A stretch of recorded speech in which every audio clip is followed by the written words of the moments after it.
Assalamualaikum warahmatullahi wabarakatuh. Kami mahasiswi Prodi PGSD kelas 5B Universitas Muslim Nusantara Al-Wasthiyah Medan. Di sini kami yang mendapat tugas kelompok dari dosen Ibu Rofiqah Hasanah Rahab mengenai isu lingkungan. Isu lingkungan yang kami ambil yaitu mengenai banjir. Sebelum memulai pemaparan dari kami, izinkan kami untuk memperkenalkan diri kami terlebih dahulu. Nama saya Amipril Amanda sebagai moderator, Widya Sari sebagai pemateri, Milda Ferawatin Raha sebagai pemateri, Rizky Rahmadina sebagai pemateri, Media Bulan Suhasri sebagai pemateri, Dita Angeleca sebagai pemateri. Baiklah, langsung saja masuk ke pembahasan pertama, yaitu oleh saya sendiri Amiprila Amanda mengenai pengertian banjir. Banjir adalah salah satu bencana alam ketika curah hujan tinggi di musim penghujan atau disebabkan kurangnya daerah resapan air. Adanya banjir tentu menimbulkan dampak kerugian bagi masyarakat. Oleh karena itu, diperlukan cara pengendalian pada daerah aliran sungai agar tidak menimbulkan luapan air. Baiklah, selanjutnya akan dibacakan oleh teman saya Widya Sari. Kepada teman saya kami persilakan. Baiklah, perkenalkan nama saya Widya Sari. Di sini saya mencoba melanjutkan pembahasan dari teman saya, yaitu mengenai jenis-jenis pada banjir. Yang pertama yaitu ada banjir air. Banjir air ini merupakan banjir yang sering terjadi dan penyebabnya dikarenakan meluapnya air dari sungai atau aliran lainnya, sehingga menyebabkan air tersebut naik dan menggenangi daratan. Banjir ini disebabkan karena hujan yang begitu deras dan hujan terus-menerus, sehingga mengakibatkan air aliran tersebut tidak dapat menampung air yang berlebihan. Selanjutnya yaitu ada banjir rob atau banjir laut pasang. Pada banjir ini terjadi disebabkan oleh naiknya permukaan air laut atau naiknya air ke daratan. Banjir ini sering terjadi dan menimpa permukiman yang berada di tepi laut. Yang ketiga yaitu banjir bandang. Pada banjir bandang ini merupakan banjir yang tidak membawa air, tetapi seperti sampah dan lumpur. Pada banjir ini terjadi disebabkan oleh bendungan atau tanggul yang jebol. Banjir bandang ini sangat berbahaya bagi masyarakat sekitar. Yang keempat yaitu banjir lahar. Pada banjir lahar ini disebabkan oleh lahar atau gunung berapi yang masih aktif saat mengalami erupsi atau meletus. Pada erupsi ini membuat gunung mengeluarkan lahar ke daerah, sehingga air sungai akan mengalami pendangkalan dan meluap. Yang kelima yaitu ada banjir lumpur.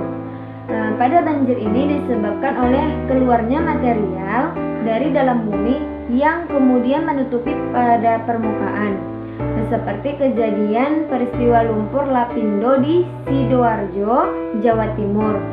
Pada kejadian ini bisa dikatakan seperti pada banjir lumpur.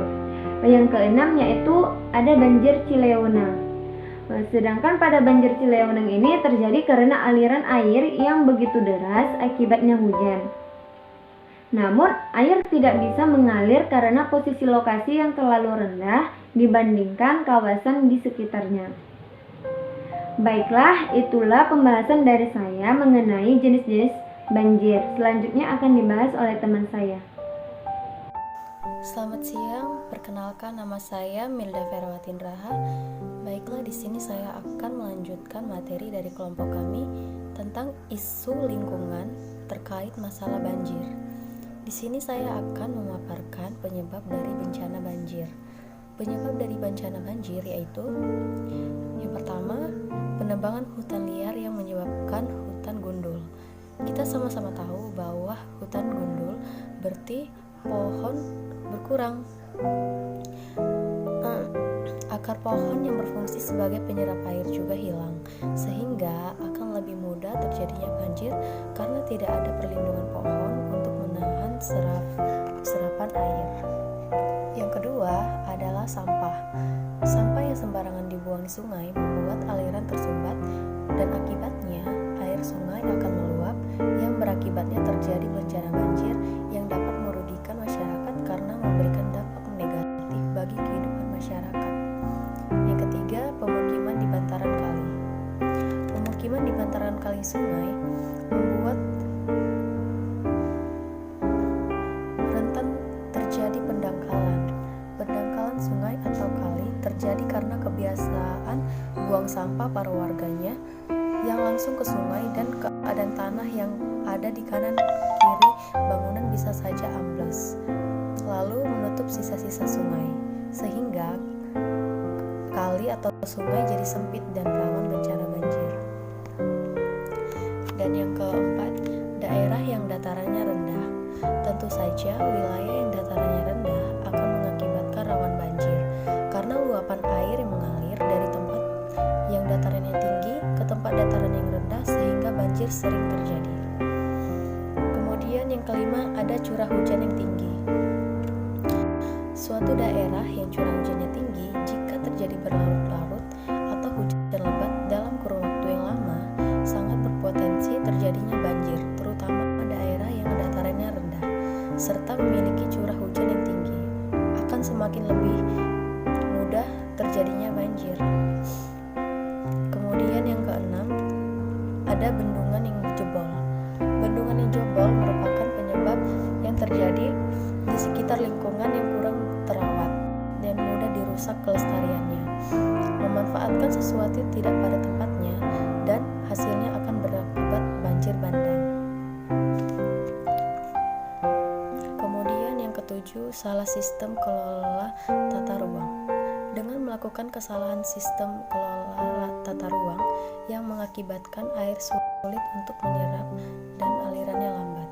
Sementara air yang datang ke daerah tersebut jumlahnya lebih banyak dari yang biasa dialirkan sehingga mudah dan cepat terjadinya banjir. Kemudian penyebab yang selanjutnya karena terjadinya tsunami. Biasanya terjadi akibat dari pergeseran lapisan atmosfer lempeng-lempeng bumi. Tingginya gelombang tsunami ini dapat menyerang daerah-daerah di sekitarnya hingga menimbulkan banyak korban jiwa. Kemudian yang terakhir, tanah tidak mampu menyerap air. Ketidakmampuan tanah dalam menyerap air tersebut dikarenakan sudah jarang ditemukan lahan hijau atau lahan kosong, sehingga air langsung masuk ke salurannya, sungai, danau, selokan.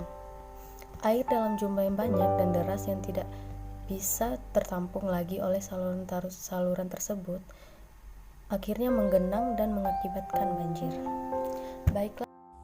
Assalamualaikum warahmatullahi wabarakatuh. Perkenalkan, nama saya Rizky Ramadina. Saya akan membahas tentang dampak banjir yang berada di lingkungan sekitar kita. Yang pertama yaitu penyebaran penyakit. Air yang kotor tentunya menjadi sarang yang menyenangkan bagi para kuman, virus, dan bakteri, dan membuat masyarakat mulai terserang beberapa penyakit seperti gatal-gatal, flu, dan diare. Yang kedua adalah persediaan air bersih yang sangat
tercemari dengan sampah ataupun menjadi tempat pembuangan sampah yang akhirnya menyebabkan sungai dan selokan menjadi tersumbat.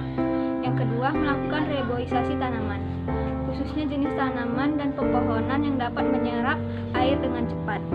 Yang ketiga, memperbanyak dan menyediakan lahan terbuka untuk membuat lahan hijau agar nantinya dapat menyerap air. Yang keempat, berhenti membangun perumahan di tepi sungai. Ini dikarenakan mempersempit sungai dan sampah ataupun limbah rumah tangga juga akan masuk ke sungai. Yang kelima, berhenti membangun gedung-gedung tinggi dan besar. Dikarenakan akan menyebabkan bumi ini akan semakin sulit menahan bebannya dan membuat permukaan tanah turun. Yang keenam, hindari penebangan pohon-pohon di hutan secara liar dan juga di bantaran sungai. Karena pohon berperan penting untuk pencegahan banjir, sebenarnya menebang pohon tidak dilarang bila kita akan menanam kembali pohon tersebut dan tidak membiarkan hutan menjadi gundul. Dengan melakukan cara penanggulangan banjir tersebut, kita dapat mencegah bencana banjir. Karena selama ini pemerintah pun telah bekerja keras untuk mencegah terjadinya banjir. Tetapi semua masyarakat pun harus mendukung agar semua teratasi dengan baik. Assalamualaikum warahmatullahi wabarakatuh. Perkenalkan, nama saya Gita Milica. Di sini saya akan memaparkan materi yang terakhir dari kelompok kami. Nah, di sini saya akan membahas mengenai isu lingkungan yang terjadi pada saat ini. Seperti yang kita ketahui, bahwasannya pada saat ini, yaitu beberapa bulan belakangan ini, telah terjadi bencana alam. Nah, bencana alam tersebut berbagai macam. Ada yang kebakaran, tanah longsor, gempa bumi, gunung meletus, dan banjir. Nah, pada beberapa minggu yang lalu, yaitu di awal-awal bulan Desember dan akhir November, terjadi hujan yang cukup deras sehingga mengakibatkan tanah longsor dan banjir. Nah, pada kelompok kami mengambil salah satu contoh bencana alam yang terjadi pada saat ini, yaitu banjir. Sebelumnya di awal sudah dijelaskan oleh kelima teman saya apa itu banjir, macam-macam banjir, penyebab banjir, dampak dari banjir, dan cara menanggulangi bencana banjir tersebut. Nah, di sini saya akan coba untuk menjelaskan kembali dan merangkum dari kelima materi yang telah disampaikan oleh teman saya. Nah, satu kelompok kami terdiri dari 6 orang. Tentu saja 6 orang ini tinggal di beberapa daerah, seperti ada yang tinggal di daerah Medan, Deli Serdang, Tanjung Balai, Mandailing Natal, dan Tanjung Merawa. Nah, dari berbagai jenis cerita dari teman-teman kami, dapat kami simpulkan bahwasannya isu lingkungan yang terjadi pada saat ini yang sedang marak-maraknya yaitu banjir. Salah satu contoh banjir yang terjadi di daerah Medan, yaitu tepatnya di daerah Jalan Brigjen Katamso atau biasa disebut dengan Jalan Kampung Baru. Nah, di Jalan Kampung Baru tersebut terjadi banjir akibat sungai Deli yang meluap. Nah, luapan dari air sungai Deli itu mengakibatkan banjir di daerah Kampung Baru tersebut, dan tingginya rata-rata bisa sampai sepinggang orang dewasa. Nah, selanjutnya penyebabnya apa lagi? Penyebabnya yaitu karena curah hujan yang sangat tinggi. Selanjutnya, setelah banjir di daerah kabupaten di daerah Kampung Baru, ada juga banjir yang terjadi di daerah Tanjung Balai. Nah, tepatnya di Jalan Anwar Idris C2. Penyebabnya hampir sama, yaitu curah hujan yang sangat tinggi dan pecahnya bendungan air di C2 Hulu. Nah, Dari kedua banjir tersebut, kita dapat menemukan penyebab dari terjadinya banjir tersebut. Nah, penyebabnya yaitu curah hujan yang tinggi dan juga pecahnya bendungan atau meluapnya air sungai. Dapat kita simpulkan bahwasannya dari satu bencana alam tidak harus atau tidak melulu yang menyebabkannya itu adalah satu faktor, bisa saja dua faktor, dan faktor-faktor yang menyebabkan bencana alam itu terjadi tidak sama semua, itu bisa berbeda-beda. Ada yang karena curah hujannya, ada yang karena selokan yang mampet, ada yang karena bendungan yang meluap dan lain sebagainya. Dan pada saat terjadi bencana alam tersebut akan mengakibatkan beberapa dampak yang tentu saja dampak itu lebih mengarah ke negatif atau kerugian seperti yang sudah dijelaskan oleh teman-teman saya sebelumnya. Nah, setelah pemaparan materi kami selesai, di akhir video kami akan menyampaikan beberapa video atau foto mengenai banjir-banjir yang sudah saya jelaskan tadi, yaitu banjir di daerah Kampung Baru dan banjir di daerah Tanjung Balai. Jadi, kesimpulan dari pemaparan materi pada kelompok kami yaitu setiap lingkungan, setiap masa pasti akan mengalami bencana alam. Nah, bencana alam tersebut diakibatkan oleh beberapa faktor dan penyebab dari terjadinya bencana alam tersebut tidak melulu sama, bisa saja berbeda-beda. Dan sebab kita sebagai warga negara yang baik haruslah mengantisipasi agar banjir tersebut tidak akan terjadi lagi atau tidak akan terulang lagi. Bagaimana caranya? Caranya yaitu dengan cara simpel. Tidak membuang sampah sembarangan. Terus membersihkan selokan atau parit yang ada di sekeliling rumah. Sehingga jika suatu saat nanti hujan turun dengan intensitas air yang cukup deras dan tinggi, parit akan dapat mengaliri air ke sumber pembuangan air seperti kanal misalnya, sungai misalnya gitu. Jadi air tersebut tidak stuck atau tidak berhenti di parit tersebut karena mampet banyak sampah. Baiklah, sekian pemaparan dari materi kelompok kami. Apabila ada kurangnya kami mohon maaf. Saya akhiri. Nasrul minallah wa fathul qarib wa basyiril mu'minin. Wassalamualaikum warahmatullahi wabarakatuh. Setelah video ini kalian akan dapat menyaksikan video atau foto dokumentasi dari banjir-banjir yang telah terjadi seperti yang sudah saya bicarakan. Terima kasih.